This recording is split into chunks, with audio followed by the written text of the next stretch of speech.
বিসমিল্লাহির রহমানির রহিম। আসসালামু আলাইকুম। সবুজের ছোঁয়া থেকে সবাইকে স্বাগত জানাচ্ছি। প্রতিদিন সকালবেলা এসে আমি যা যা করি সবই আপনাদের সাথে ফিরিস্তি দেই এবং আমার নিজেরও ভালো লাগে। এসে মাছগুলোকে খাবার দিলাম।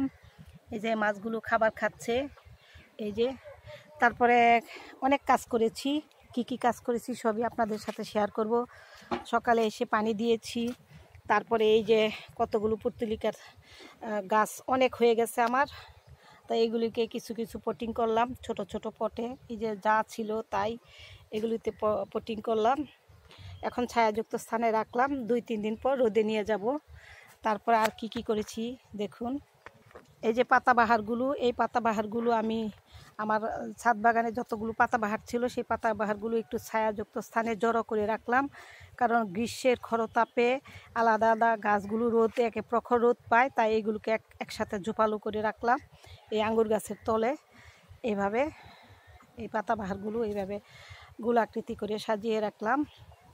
তারপরে এই যে মরিচের চারাগুলো ঝোপালো করে রাখলাম একসাথে। অতিরিক্ত রোদ, আর এই জায়গাটাও পরিষ্কার করে নিলাম। এই যে এই জায়গাটাও একটু পরিষ্কার করলাম। আর যেহেতু এখানে মাচা দিয়েছি, জায়গাটা একটু পরিষ্কার না করলে এখানে সমস্যা হয়ে যাবে। আর এই যে আমার তরমুজের চারাটা মাশাআল্লাহ তরতর করে বড় হচ্ছে, আর সবজিগুলোও বড় হচ্ছে। আর এই যে ভেন্ডি চলে এসেছে, ভেন্ডি। তারপর এই যে বরবটিটাও মাচায় বাওয়ায় দিলাম। এখানে একটা ছোট্ট মাচা করলাম, আর এখানে এই গাছগুলোকে আর একটু গুছালাম, সাজালাম। আর এই যে এখানে গোবর রোদে দিলাম। আর এই যে আমার ছোট্ট একটা শিউলির চারা, এটাকে পিঞ্চিং করে করে এরকম ঝোপালু করেছি। আর এই যে গোলাপ গাছগুলো একটু মাঝখানে জড়ো করে দিলাম, একটু সাইড করে, যাতে ছাদটা পরিষ্কার করা যায়। এভাবে কাজগুলি করলাম সকালবেলা এসে। তারপর পানি তো অবশ্যই দিলাম। পানি তো সকালে এসে একের বৃষ্টির মতো গোসল করায় দেই। আর এই যে আম গাছের কিছু ডাল ঝোপালো হয়ে গেছে, একটু ছেটে দিলাম। তার জায়গাটা একটু ঝাড়ু দিলাম, পরিষ্কার করলাম। এই যে এখানে এই জায়গাটা। আর এই যে দেখুন আমার পর্তুলিকা, এখানে আমি রাখি, কারণ এটা আমার একটা পেয়ারা গাছ। অনেক মাটি, এই মাটিতে পর্তুলিকা কিন্তু অনেক সুন্দর হয়, সারা বছর ভরে থাকে। এখান থেকে নিয়ে আমি পটিং করে টবে সাজাই। এখান থেকে আমি অনেকগুলো পর্তুলিকা নিয়েছি। এটা সারা বছরই হবে, এখানেই হয়। আমি এখান থেকে সরাই না, কারণ মাটি এখানে অনেক, এখানে খুব ভালো হয়। আর এই যে দেখুন আমার পেয়ারা গাছে কত পেয়ারা ধরেছে, আরও উপরে আছে অনেক।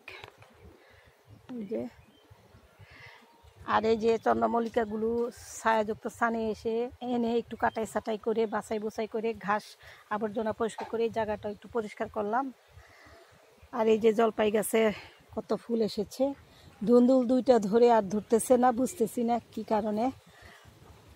যাই হোক, গাছ যেহেতু বসিয়েছি ধরবে আস্তে আস্তে, ফুল আসতেছে। সকালবেলায় এসে এই কাজগুলো করলাম। তো সব কিছুই তো আপনাদের সাথে শেয়ার করি। দেখুন আবার আমার বোম্বাই মরিচ চলে আসছে। এই যে একটা, তারপরে এই যে আরেকটা বোম্বাই মরিচ আছে, কোথায় লুকায় আছে। এই যে আরেকটা বোম্বাই মরিচ, দেখা যায় না সবুজ পাতা। এবার মরিচ গাছগুলো আমার খুব বেশি একটা কোঁকড়ায় নাই পাতা, আর মরিচও মাশাআল্লাহ ধরতেছে ইনশাল্লাহ। তাই এই ছিল আজকে আমার সকালবেলা ডিউটি, এগুলো করে নিলাম। অনেক কাজই করি, প্রতিদিন কাজ থাকে আমার ছাদ বাগানে। তা এই যে পর্তুলিকাগুলো আজকে এভাবে পটিং করলাম ছোট ছোট পটে, বেশ সুন্দর লাগবে। জায়গাও নাই আমার, যেহেতু কিছু কিনতে হবে, কিনে আবার বসাতে হবে। তাহলে আজকে এই পর্যন্তই। সবাই ভালো থাকবেন, সুস্থ থাকবেন, সবুজের ছোঁয়ার পাশে থাকবেন। আল্লাহ হাফিজ।